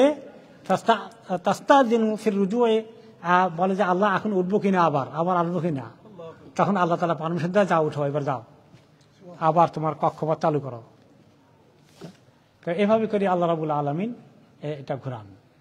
এখন আমরা আসি যে সূর্য পৃথিবী চতুর্দিকে ঘোরে না পৃথিবী সূর্য চতুর্দিকে ঘুরে, তাই না? তো এটা নিয়ে তো অনেক ইয়ে হয়েছে। এক পর্যায়ে খ্রিস্টানদের সময়ে যখন তারা বলেছিল, বিজ্ঞানীরা বলেছিল যে কি বলেছিল, হ্যাঁ পৃথিবী ঘুরে সূর্যের পিছনে, তাই না, সূর্য স্থির।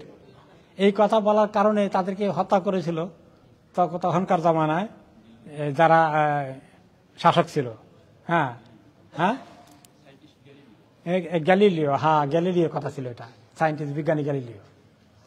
সে যখন এটা আবিষ্কার করেছিল তখন তাকে তারা হত্যা করে ফেলেছিল, যে মোরতাদ হয়ে গেছে। এখন তাদের দৃষ্টিতে ছিল যে সূর্য ঘুরে পৃথিবী ঘুরে না, আর সে গ্যালিলিও বলছিল পৃথিবী ঘুরে সূর্য ঘুরে না, এইটাই তো। হ্যাঁ, অ্যারিস্টটল বলছিল সূর্য ঘুরে, আর গ্যালিলিও বলছিল পৃথিবী ঘুরে। এখন তো এটা নিয়ে সে মোরতাদ হয়ে গেছে, তাকে তারা হত্যা করেছে। আচ্ছা, এখন আল্লাহ তাআলা আমাদেরকে কি বললেন? কুল্লু ইয়াজরি লিআজালিম মুসাম্মা, কোরআনে পাকে আল্লাহ তাআলা বলেন প্রত্যেকটি গ্রহ নক্ষত্র কক্ষপথে তার কক্ষপথে ঘুরে, সব ঘুরে। আমরাও ঘুরি পৃথিবীর মধ্যে বসে বসে, তাই না? সূর্য ঘুরে, চন্দ্র ঘুরে, সমস্ত নক্ষত্র ঘুরে। সুবহানাল্লাহ, কি সৃষ্টি আল্লাহ! তা আমরা এখন এইটা কেমনে যে এরকম হয়, এত বোঝার মতো তো এটা তো সম্ভব নয়, মানুষের সীমাবদ্ধতা রয়েছে। কিন্তু এই জন্য কোরআনের কথাগুলোকে এভাবে গ্রহণ করতে হবে। এখন বিজ্ঞানীরা এখনো বলে, কি বলে? পৃথিবী ঘুরে। তারা বিজ্ঞানীরা বলে এটা, এখন বলে না। এখন তারা বলে সবই ঠিক আছে, তাহলে কোরআনের কথা ঠিক। এটা কিন্তু বেশি দিন আগের কথা না, এটা মাত্র এই 1-2 শতাব্দীর কথা। তবে যে বিজ্ঞানীরা এটা আবিষ্কার করেছে যে আসলে সবটাই ঘুরে, আর সেটা 1400 বছর আগে কোথায় পাওয়া গেছে? কোরআনে পাওয়া গেছে। তাহলে তারা মডার্ন জমানায় অনেক আধুনিক হয়ে অনেক কিছু দাবি করে, তারা তো তাদের আগে তো ইসলাম অনেক আগেই আধুনিক হয়ে বসে আছে। সুবহানাল্লাহ, ইসলাম কখনো পুরানো না, ইসলাম কখনো বুড়া হয় না, পুরানো হবে না। ইসলাম অলওয়েজ ফ্রেশ। আলহামদুলিল্লাহ রাব্বিল আলামিন। ওয়াকুল্লুন ফি ফালাকিন ইয়াসবাহুন, সব কিছু এই কক্ষপথে ঘুরতে থাকে। আজকে আমরা এখানেই রাখি ইনশাআল্লাহ। তারপরে আরো আল্লাহ তাআলার অনেক সুন্দর সৃষ্টির কথা বলবেন, এবং তারপরে গিয়ে এত কথা বলে কেন বলতেছেন যে এই সৃষ্টির কথা মানুষের দিকে আসবেন। আল্লাহ তাআলা সেগুলো শোনার জন্য আমাদের আগামী সপ্তাহে তৌফিক দান করুন। তাহলে আগামী সপ্তাহে আমাদের তাফসীর শুরু হবে 41 আয়াত সূরা ইয়াসিনের 41 নম্বর আয়াত থেকে ইনশাআল্লাহ। আমরা এখন কিছু প্রশ্ন নিয়ে শেষ করবো। জি বলেন। বিসমিল্লাহ। না ফাদার, আমার দুইটা কোয়েশ্চন। অ্যাকচুয়ালি কি আমরা তো সূরা ইয়াসিনের তাফসীর করলাম, সূরা ইয়াসিনের কিছু ফজিলত ব্যাপারে মানে অনেক ওটা আপনি মিস করেছেন। হ্যাঁ, গত সপ্তাহে আপনি এটা সব বলা হয়েছে। হ্যাঁ, ওইটা সাথে নিয়ে নিয়েন, গত সপ্তাহে রেকর্ডে আসছে। সূরা ইয়াসিনের ফজিলত সংক্রান্ত হাদিসগুলো সহিহ নয়, এটা এসেছে। জি, তারপরে সেকেন্ড কোয়েশ্চন হলো কি ইদানিং দেখা যায় আমরা তো জানি কোরআন কই না কিনা খতম করে, অনেক সময় জোরকল দিয়াও খতম করা নিয়। কিছুদিন ধরে দেখলাম যে ইয়াসিন সূরার খতম 41 বার ফরিয়া খতম করা যে অসুস্থতা হন কিংবা মারা যায়, এটা কতটা সঠিক? না, এই তো বিভিন্ন রকমের মানুষ আবিষ্কার করে স্পেসিফিক ফজিলত যে সূরাগুলোর কোরআন হাদিসে এসেছে। আমরা জানি, বলেছি যে গত সপ্তাহে যে মানে তার লাস্ট সেশনে যে কিছু কিছু সূরার খাস ফজিলত এসেছে সহিহ তরিকা। আয়াতুল কুরসির ফজিলত এসেছে, সূরা ফাতিহার ফজিলত এসেছে, তারপরে সূরা বাকারার ফজিলত এসেছে, সূরা আলে ইমরানের ফজিলত এসেছে। এইগুলো যে সমস্ত কিছু, কিন্তু সমস্ত সূরার সমস্ত আয়াতের ফজিলত এভাবে আসে নাই। কিন্তু কিছু লোকে এগুলো সব বানিয়েছে। ওগুলা যেগুলো বানানো ফজিলত, এগুলো বিশ্বাস করা যাবে না। হ্যাঁ, আর এমনি কোরআনের তো ফজিলত আছেই। কোরআনের পড়ার এটা ফজিলতের ব্যাপারে তো কোনো আপত্তি নাই। কিন্তু মাইয়েতকে সামনে করে কোরআন পড়ার রেওয়াজটা বেদাত। ওখানে তার জন্য তখন দোয়া করা, হ্যাঁ দোয়া করা। আর কেউ যদি মনে করেন যে কোরআন পড়েও মৃত্যুর আগ পর্যন্ত, তাহলে সেটা জায়েজ আছে। মৃত্যুর আগ পর্যন্ত পড়লেও তিনি কোরআন শুনলেন, এটা তার মধ্যে কিছু শান্তি দেবে এবং শয়তান দূর হবে, শয়তান ডিফিকাল্টি পাবে। তো এটা মৃত্যুর আগ পর্যন্ত। মৃত্যু হয়ে গেলে মাইয়েত সামনে নিয়ে কোরআন পড়া বেদাতের কাজ। বেলা আর কোরআন পড়া যায় না, আসে যায় ওই আর কমে গিয়ে পড়েন, মসজিদে গিয়ে পড়েন, এই মুর্দাকে সামনে রেখে পড়বেন না, এটা বেদাত হয়ে যাবে। জি, এবারে কার হাত ছিল? জি, আপনি বলেন। জি, তিনজন নবী, কিছু কিছু নাম কোন কোন ওই রেওয়ায়তে আসছে। এগুলা আমাদের নবীদের 25 জনের যে লিস্ট আছে এগুলোর মধ্যে নাই। আর এই হিব্রু রেওয়ায়তে কিছু আসছে, ওগুলো আমরা এত জরুরি ভাবে মনে করি নাই, বলা দরকার আছে বলে। ঠিক আছে, এগুলো একেবারে অখ্যাত নাম, এগুলো কোনোদিন শোনেন নাই। জি, জি,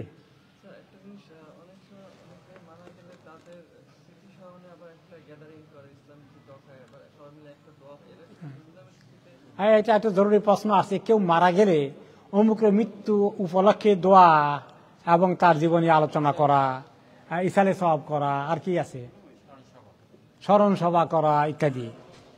এগুলোর মর্যাদা কি শরীয়তে?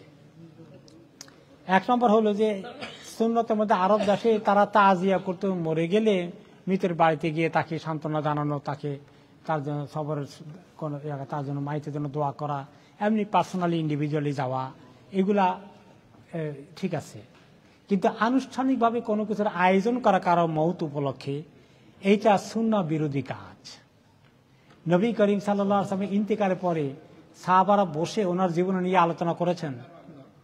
আবু বকর রাদিয়াল্লাহু আনহুর ইন্তেকালের পরে, ওমর রাদিয়াল্লাহু আনহুর ইন্তেকালের পরে, এই খোলাফা রাশিদিনের কারো ইন্তেকালের পরে, ইমাম আবু হানিফার ইন্তেকালের পরে, ইমাম বুখারীর ইন্তেকালের পরে ওনাদের মৃত্যু উপলক্ষে আলোচনা করা হয়েছে। কোনো ইতিহাস খুঁজে একটা জায়গায় পাবেন না যে ওনাদের দুইটা উদ্দেশ্যে করে, যে স্মরণ সভা, তাকে তার বিভিন্ন গুণাগুণ আলোচনা করা, আরেকটা হলো যে তার জন্য দোয়া করা।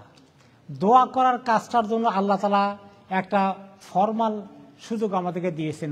মারা গেলে তার জন্য দোয়া করব। কোথায় দোয়া করব? জানাজাটা কি? এটা যদিও সলাতুল জানাজা, কিন্তু এটার আসল জিনিস কি? দোয়া করা। দোয়াটা হলো আসলে জানাজাটা দোয়ার জন্য, এটা মূল কাজ। তারপরে পার্সোনালি আমরা তার জন্য কারোর জন্য দোয়া করতে নিষেধ আছে নাই, কিন্তু জমায়েত হয়ে দোয়া করা এটা উম্মতের মধ্যে একটা দিনের কাজ।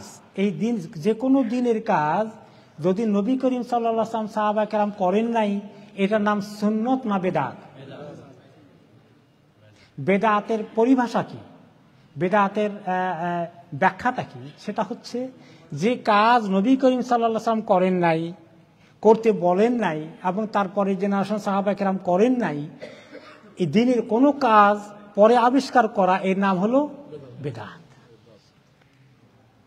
এইরকম কোনো কাজ ওনারা করেন নাই। যখন সুযোগ হয়েছে তখন ওনারা কি করেছেন, নিজের পার্সোনালি দোয়া করেছেন। সমাবেত হয়ে দোয়ার মাহফিল করা এটা ওনারা কখনো করেন নাই, জীবনেও করেন নাই।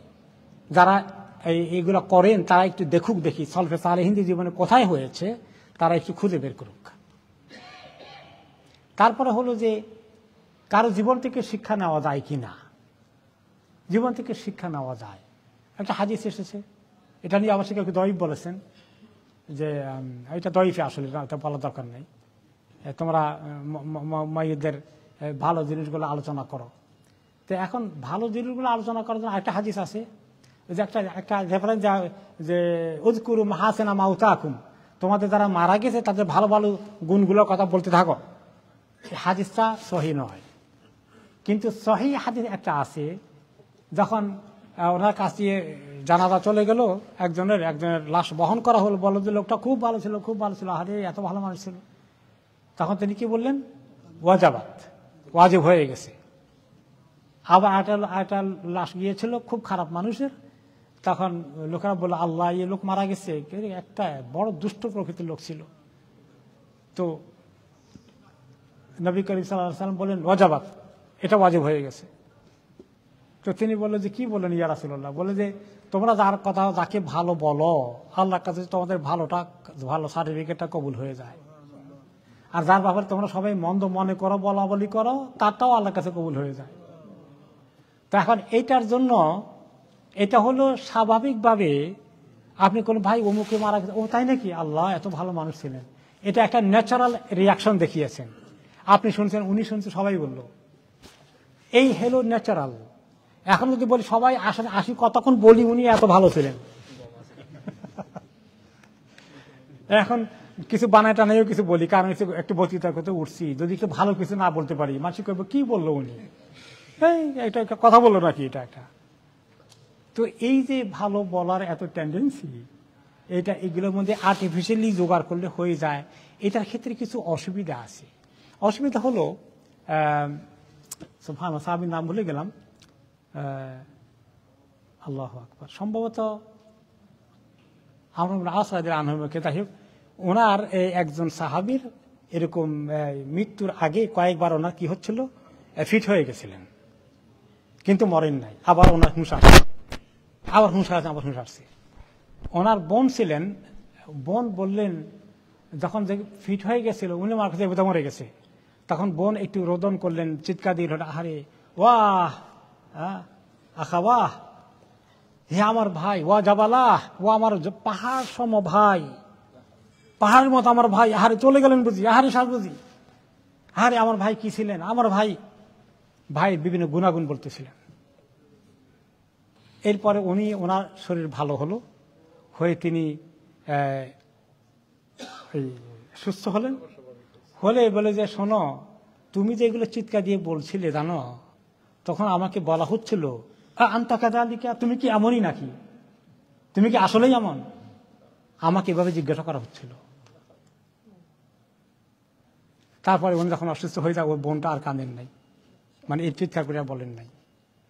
তাহলে এই হাদিসগুলো প্রমাণ করে যে আসলে মানে মানুষের ভালো গুণ ন্যাচারালি কোনো সময় চলে আসলো। আমরা ইমাম আবু হানিফার কথা বলি, আলহামদুলিল্লাহ ওনার অনেক ভালো গুণের কথা বলছি, ইমাম ইবনে তাইমিয়ার ভালো গুণের কথা বলছি, আবু বকর রাদিয়াল্লাহু ভালো গুণের কথা বলছি, ভালো।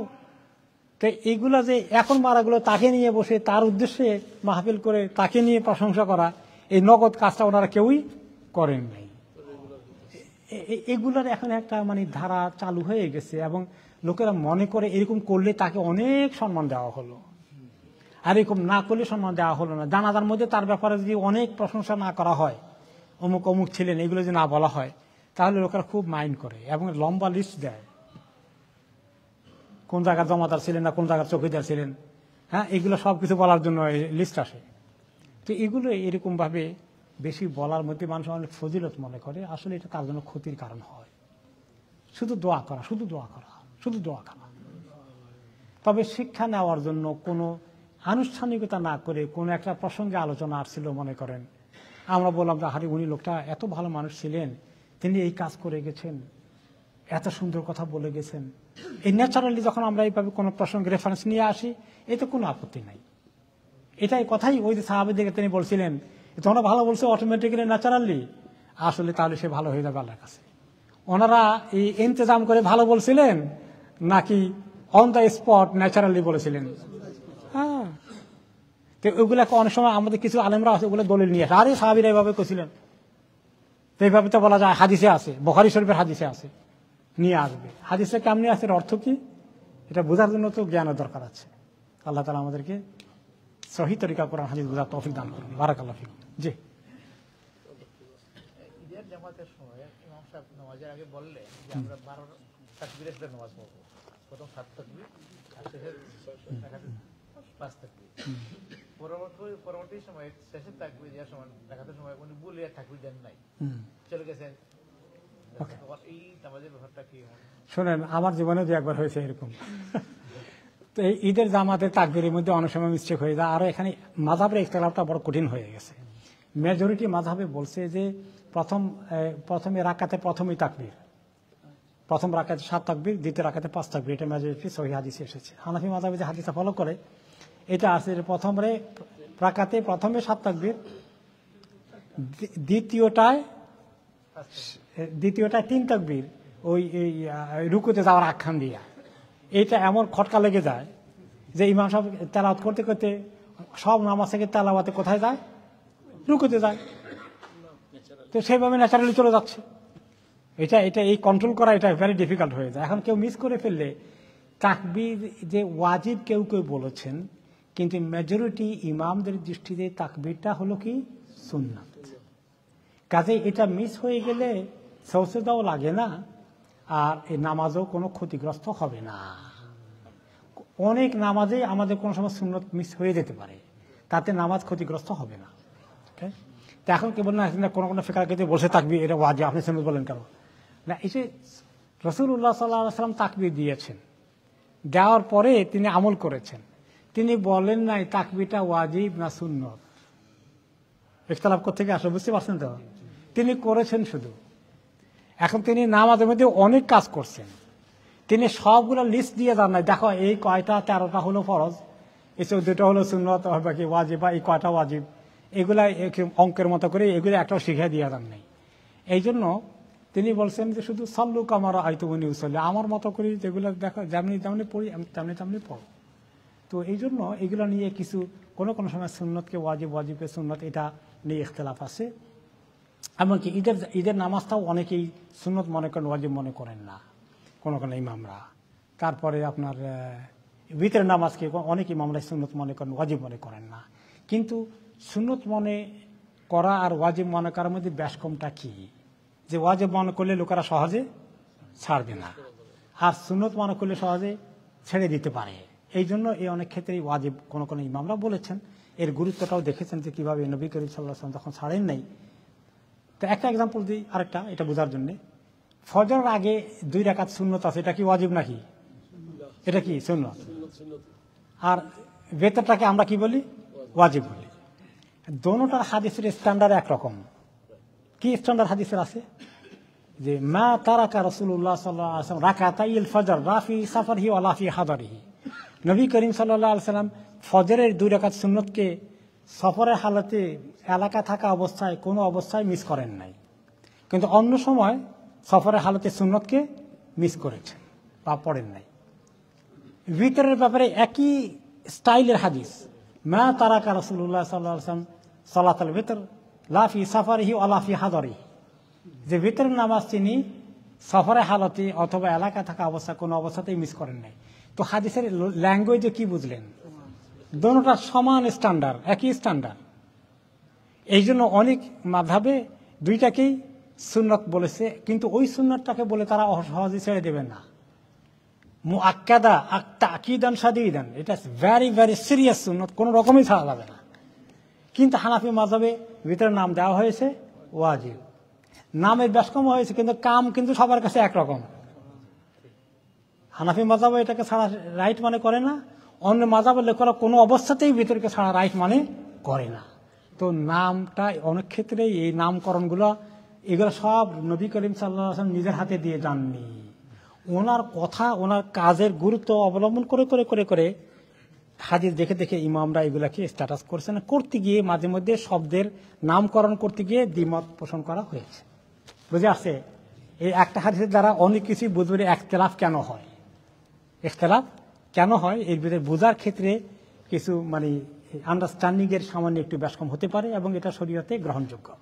ঠিক আছে, রাইট। জি জি, ওয়ালাইকুম।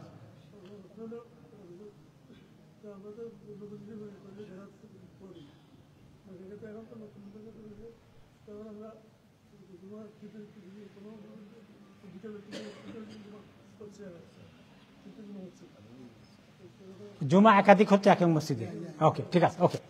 আসলে এক মসজিদে একাধিক জুমা হওয়া অরিজিনালি ঠিক নয়, কারণ জুমার মাকসুদ কি, মাকাসিদুশ শরিয়া একটা সাবজেক্ট আছে উসুলের মধ্যে, যে শরীয়তের উদ্দেশ্য কি, ইবাদতটা থেকে একটা উদ্দেশ্য আছে। জুমার উদ্দেশ্য হচ্ছে ওই সমাজের ওই এলাকার লোকেরা, ওই গ্রামের ওই শহরের লোকেরা, ছোট শহরের লোকেরা এক জায়গায় সাপ্তাহিক জমায়েত হয়ে নামাজ পড়বে, এই জন্য জামিয়া মসজিদ বলা হয়। তো বড় শহরে তো একাধিক মসজিদ হতে পারে, আর মুসলিম দেশগুলোতে সাধারণত কোনো মসজিদে একাধিক জুমা হওয়ার কথা নয়, হয় না। অমুসলিম দেশগুলোতে যখন প্রথম দিকে মসজিদের কমতি ছিল এবং মুসল্লি অনেক, মনে করেন 1000 লোক আসছে নামাজ পড়তে, মসজিদে মাত্র 100 লোকের 200 লোকের 300 লোকের জায়গা হয়, তো বাকিরা কোথায় পড়বে? রাস্তার মধ্যে তো গাড়ি বন্ধ করে পড়তে দিবে না। তখন আর দরুরা তুবিহুল মাহদুরাত, জরুরতের কারণে নিষেধ জিনিসকে অ্যালাউ করা হয়, এই প্রিন্সিপাল উসুল শরীয়তের, এর ভিত্তিতে এখানকে টেম্পোরারিলি ওলামায়ে কেরাম অ্যালাউ করেছেন। এটা রাইট স্ট্যাটাস না, কিন্তু যেখানে এরকম কোনো শহরে যদি এরকমই হয় যে লোকদের জন্য জায়গা হচ্ছে না, বাধ্য হয়ে 2 জামাত করতে হচ্ছে, তাহলে তারা করা উচিত। কিন্তু যেখানে অনেক মসজিদ আছে, এক মসজিদ জায়গা না হলে আরেক মসজিদে হবে, সেখানে একাধিক জামাত করাটা ঠিক হবে না। আমরা যদি এই সব মসজিদে একাধিক জামাত করি, সেকেন্ড জামাত করি, মানুষ কি একদম হবে না? ভালো মানুষ হবে, কিন্তু আমরা তা করি না, কারণ এখানে আশেপাশে অনেক মসজিদ আছে। তো এই জন্য এইটাকে খুব পার্মানেন্ট সিস্টেম হিসেবে ধরে নেওয়া ঠিক না, একান্ত ওজরের কারণে, জরুরতের কারণে কনসিডারেবল হতে পারে। ওকে, আপনার রয়ে গেছে আর অংশ। জি, যেটা বলছেন, কেউ কেউ বলেন ফজরের সুন্নাত মিস করে যদি জামাত আরম্ভ হয়ে যায়, তাই সুন্নাতের সুন্নাতটা সূর্যোদয়, এটা তো অনেকবার বলা হয়ে গেছে অলরেডি। ফজরের সুন্নতটা এটাও বলেছি আমরা, যে আমরা ফজরের সুন্নতটা খুবই গুরুত্বপূর্ণ। দেখেন, সুন্নত সবগুলাই সুন্নত, কিন্তু সুন্নতের মধ্যে আবার সুন্নত মুআক্কাদার মধ্যে আবার ডাবল মুআক্কাদা আছে, লেভেল আছে, হায়ার লেভেল আছে। ফজরের সুন্নতটা ওই জন্য কেন এত বেশি মর্যাদা, ওই যে একটু আগে হাদিস বললাম, কখনো ছাড়েন নাই তিনি, কিন্তু অন্য সুন্নতগুলো হয়তো কখনো কখনো ছেড়েছেন। জোহরের, মাগরিবের, এসা যদি সুযোগ না হতো হয়তো একাধ সময় ছেড়ে দিয়েছেন, কিন্তু ফজরের সুন্নতকে কোনো অবস্থায় ছাড়েননি। তো এটাকে সুন্নতে মুআক্কাদার উপরে ডবল মুআক্কাদা বলতে পারেন আর কি। যাই হোক, তো হ্যাঁ, কি বলতেছিলাম, এইটা যদি কেউ মিস করে ফেলে তাহলে এটা পড়া উচিত, এটা মিস করা যাবে না। কখন পড়বে? এখন পড়তে গেলে তো জামাত মিস হয়ে যাবে, মিস না হলে জামাতের শেষ রাকাত পাওয়া যাবে, তাও ঠিক না। কারণ হলো যে ইযা উকিমাতিস সালাহ ফালা সালাতা ইল্লাল মাকতুবা, যখন ইকামত দেওয়া হয়, ফরজ কায়েম হয়ে যায়, ফরজ নামাজ, তখন কোনো নামাজ আর নাই। কে বলেছেন? রাসূলুল্লাহ সাল্লাল্লাহু আলাইহি ওয়াসাল্লাম হাদিস। এখন কেউ কিছু ফতোয়া দেয়, তাহলে করে পিছনে গিয়ে 2 রাকাত পড়ে নিয়েন, তো এটা আসলে দুর্বল। কারণ এখানে পরিষ্কার ফালা সালাত ইসমু জিনস একেবারে নফি করে দিয়েছে। তাহলে এখন কখন পড়বো? তাহলে পড়তে হলে উত্তম হলো যে, আর একটা হাদিস আছে যে ফজর নামাজ পড়া হয়ে গেলে সূর্য উদয়ের আগ পর্যন্ত আর কোনো নফল নামাজ নাই। তো এই কারণে এইটা না পড়াটাই উত্তম মনে করা হয়। এটা নফল না, সুন্নত, কিন্তু তারপরে যদি এটা সুযোগ থাকে সূর্য উঠার পরে পড়া, তাহলে সেটা উত্তম। কথা বুঝতে পেরেছেন? যদি সুযোগ থাকে কারো, তাহলে সূর্য উঠার পরে লালিমা কেটে গেলে তারপরে পড়াটাই হচ্ছে উত্তম। কিন্তু কেউ যদি কাজে কর্মে চলে যাবেন, অথবা মনে থাকবে না, ভুলে যাবেন, তিনি পরে সঙ্গে সঙ্গে পড়ে ফেলেন, তাহলে এটা জায়েজ আছে বলে অনেক ইমামরা মত দিয়েছেন। ঠিক আছে, ওকে। জি,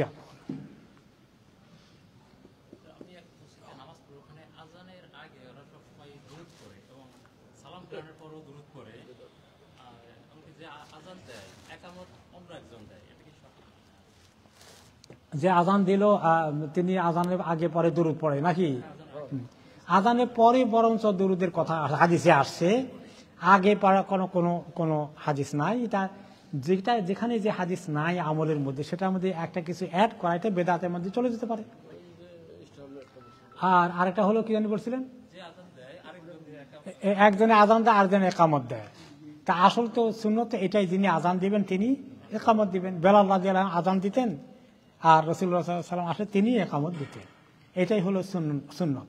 কোনো কারণে কোনো অসুবিধা হয়ে গেলে আরেকজন দেওয়া জায়েজ আছে, আর যদি আরেকজন দিয়ে ফেলে এটা নাজায়েজ নয়।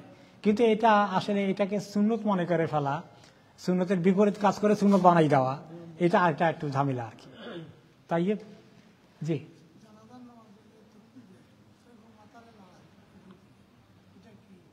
তকবীর দিতে মাথা লড়ায়, মাথা লড়ায় কেন? এটা মানে আমাদের দেশে কি বলে এগুলাকে, মানে একটা অভ্যাস হয়ে গেছে হয়তো বা। জি, আর কিছু? জি, এই ছোটখাটো জিনিস নিয়ে বেশি পাড়াপাড়ি না করা বলো। আজান দেওয়ার সময় হাত উঠানো যাবে কিনা, এটা মনে করেন যে এভাবে নবী করিম সাল্লাল্লাহু আলাইহি ওয়াসাল্লাম উঠিয়েছেন, প্রমাণ পাওয়া যায়নি। তিনি দোয়া পড়তে বলেছেন, ওই দোয়া পড়াটার মধ্যে সেই মধ্যে থাকাটাই ভালো। আর যারা হাত উঠাতে পারবেন সব দোয়াতে যেহেতু হাত উঠানো যায়, এখানে উঠাই দেয়, তো আবার উঠাই দিতে দিতে এটা আরেকটা একেবারে পাটা দোয়া মানে এটা অংশই হয়ে যায়, তাহলে সেটা মুশকিল আর কি। আল্লাহু আ'লাম। জাযাকুমুল্লাহু খাইরান। সুবহানাকা আল্লাহুম্মা ওয়া বিহামদিকা আশহাদু আল্লা ইলাহা ইল্লা আনতা আস্তাগফিরুকা ওয়া আতুবু ইলাইক। ওয়া সাল্লাল্লাহু তাআলা আলা খাইরি খালকি সাইয়্যিদিনা মুহাম্মাদ ওয়া আলা আলিহি ওয়া সাহবিহি আজমাইন। আসসালামু আলাইকুম ওয়া রাহমাতুল্লাহি ওয়া বারাকাতুহু। বারাকাল্লাহু ফিকুম।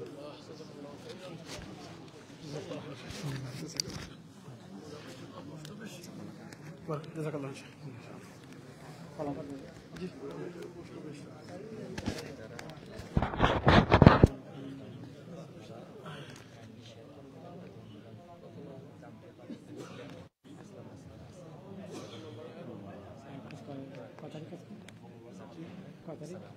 আজকে তারিখ তো 13 তারিখ।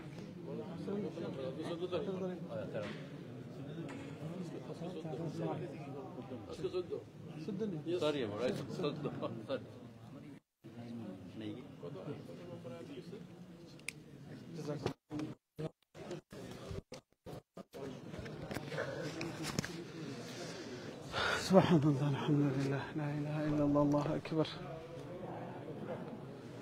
আলহামদুলিল্লাহ, জাযাকাল্লাহু খাইরান।